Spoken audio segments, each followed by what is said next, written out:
Hello everyone, this is RaySpace and welcome to some more experimentation with the engines and other parts in Nertea's Far Future mod in Kerbal Space Program 1.12 with Realism Overhaul and Real Solar System. This time I begin by putting together some of the infrastructure to support our ship that I introduced in the previous video and tested. That was a nuclear saltwater ship, so we need nuclear saltwater depots. And we also would like the converters to create the nuclear saltwater. So these two are both converters that are from KSP Interstellar, and they create nuclear saltwater from water plus enriched uranium, which makes sense. And so that's a huge water tank there. And then we've got the converters, and then we need a tank for enriched uranium. That's what that is. That's also a KSP Interstellar tank. And then we need the tanks to hold the nuclear saltwater, and I decide to use the tanks from Far Future actually. In order to power the converters, I do have the reactors and generators from KSP Interstellar in this case, since the converters are KSP Interstellar ones, and then I add the tanks for the nuclear saltwater. Now, one good thing about Nertea's Far Future mod is that these tanks actually have different variants, so there's that look to that tank, and that will give our depots some diversity, so they look different. And the first style I have is like this. We need a total of 16 tanks of this size. That's how many the ship has. And so here we have one variant for the depot.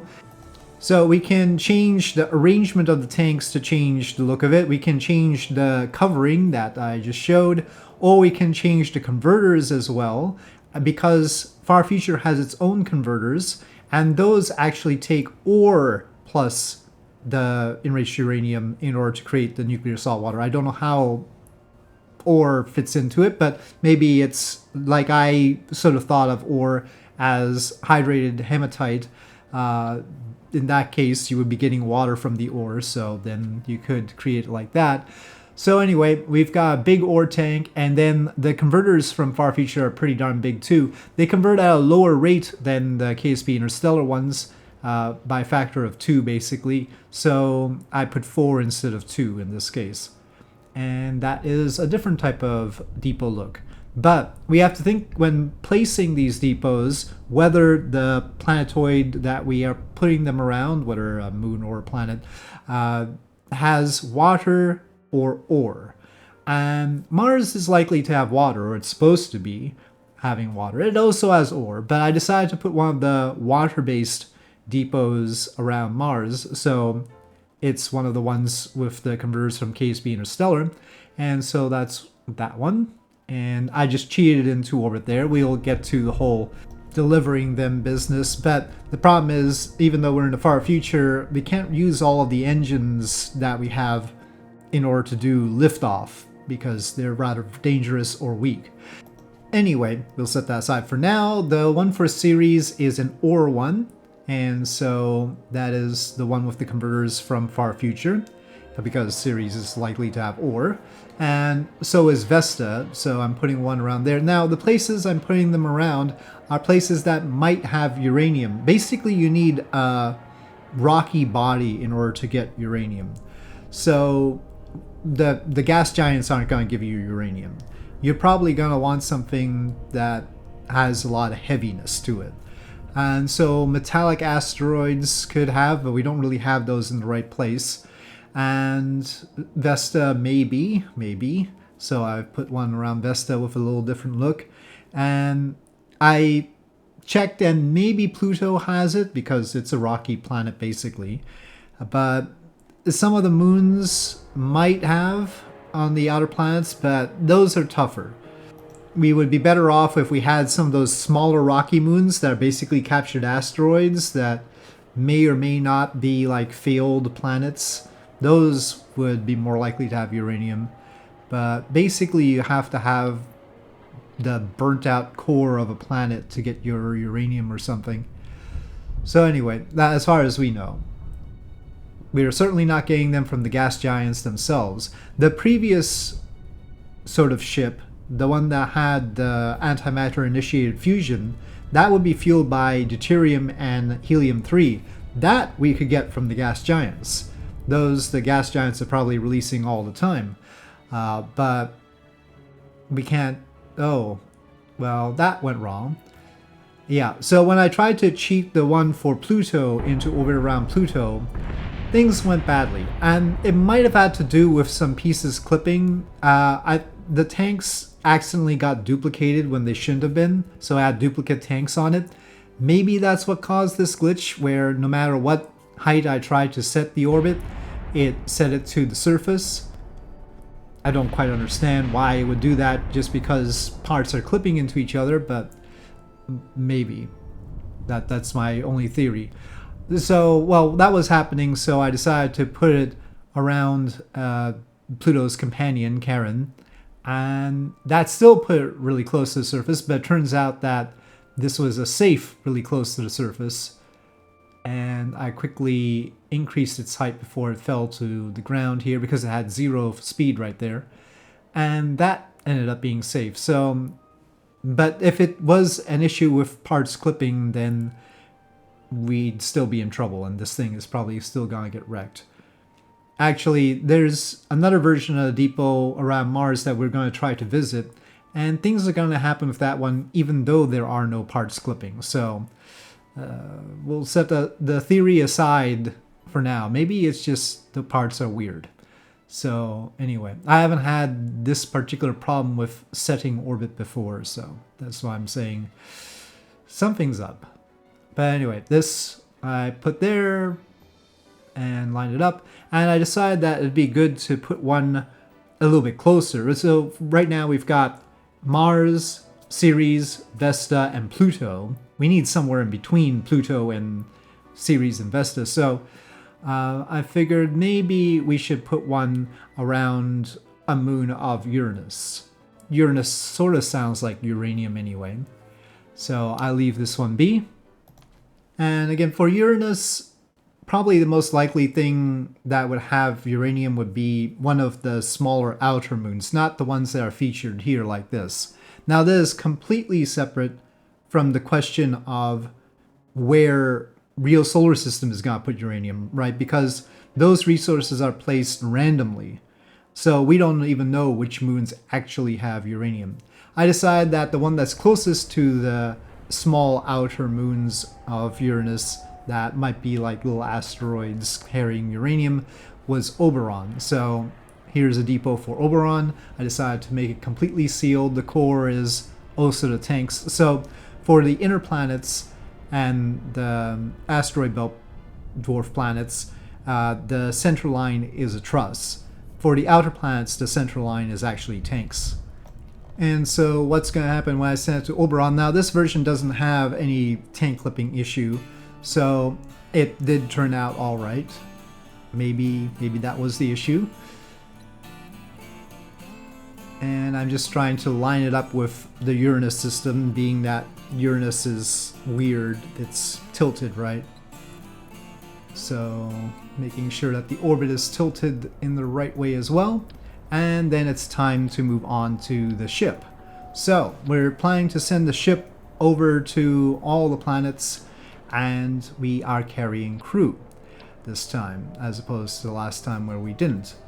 And I decided to rearrange the radiators. We need to be able to dock in principle with the depots. That means powerful RCS thrusters and the fuel for them.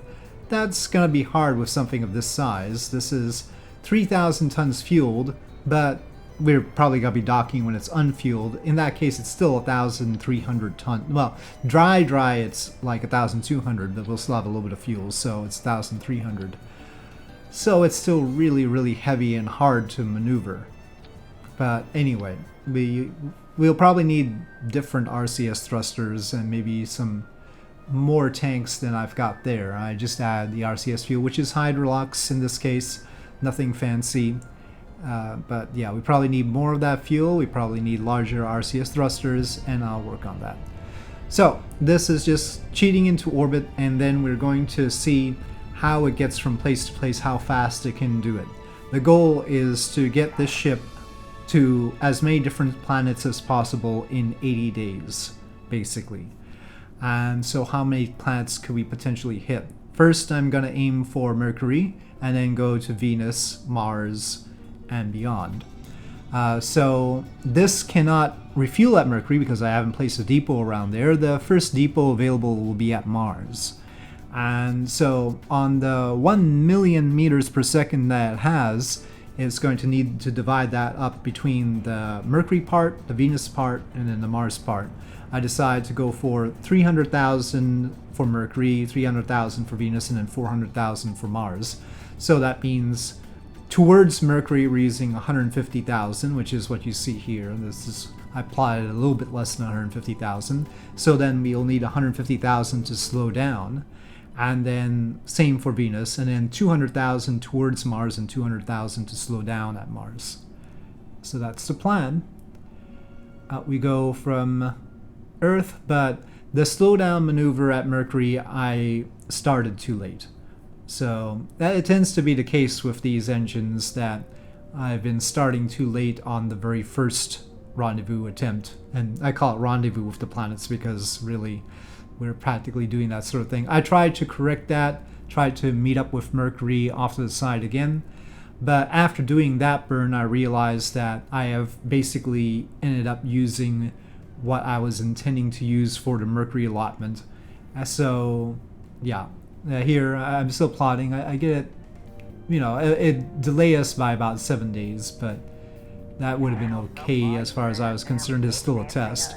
But I wanted to get to Mars by the end, so I decided, well, we sort of simulated a Mercury capture and then ending up, in a Mercury-like orbit. So after that, I decided that from this orbit we would go on to Venus and just pretend that that counts as a Mercury capture for now, and I'll make sure to do the timing more properly in the future. So here is the transit to Venus, and that I used a little bit more than expected on, but not too much more. Now it is critical to note that the nuclear saltwater engine is very much spewing out radioactive stuff. That's not a problem in space because there's a lot of radiation in space, but we certainly don't want it aimed at anything important. We don't want that stuff. There's got to be radiation in the back. We'll need to shield the crew if we're carrying crew. If we're just carrying cargo, that's not a big deal. But the whole point of this is that we're going to have a passenger who is going to all these places within 80 days. So, and here we are capturing around Venus, doing the final bit of the capture. But yeah, since the whole premise of this is around a passenger, yeah, we need to worry about the shielding a bit. But that's a huge question mark. How bad will the radiation be from this engine? It is spewing the stuff in the opposite direction at a very high speed, so, that stuff is not, like, coming back at us or anything. But actually figuring out how bad it is would probably take some testing. So here we captured in the elongated orbit. I did an orbit before departing and then departed like that, and using the 200,000 meters per second I was expecting to use in order to get out. Now down below the delta V is not being read, and that's because there's a way to use Pekka's warp thrust mod such that we shut off the engine and tell the mod to use all available engines. There's only one engine on here. But in doing that, we can get around the way the game tries to stop you from doing thrust in time warp, because we're past a certain thrust to weight ratio right now. So in order to use all the thrust from the engine, I have to be able to use that mode with Pekka's warp thrust mod, and that certainly makes it easier to do this slowdown burn at Mars. In fact, it might have saved me at Mercury if I had been able to do that. I actually had to thrust limit the engine to about 60% while approaching Mercury, and that caused problems for that capture. But then Pekka told me to try again. I thought that mode wasn't working with the warp thrust mod, that's why I wasn't trying it. But then I tried it again and it did work. So yeah, then in all the future business I used that mode. and that allowed me to use all the thrust from the engine. Of course, after capturing around Mars, all the other trivial burns we have to do, though they would be very expensive in terms of Delta V for other ships, were no big deal for this one, and I did do the rendezvous just fine. And I didn't do it during time warp or anything like that, maybe phys warp. But I decided, having arrived at the depot, that I would actually try to dock. Well, that was until the depot started to do something funny.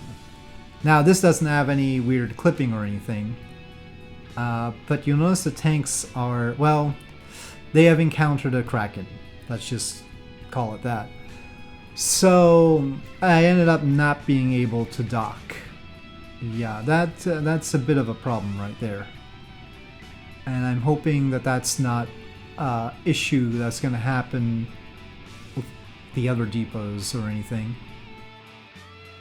So I went to the tracking station and then came back to it. That was enough to settle it down as far as the Kraken was concerned, but it had a residual roll, as you can see. And it only has reaction wheels. It doesn't have RCS, so it really couldn't stop the roll very well. I decided to auto strut all those tanks and just sort of pretend that refueled the ship. I just edited the persistent file to refuel the ship and put all the nuclear salt water back in. So we've got a refueled ship in principle, even though I didn't dock it. I cheated that a little bit, but the game was cheating me with all that weird stuff going on.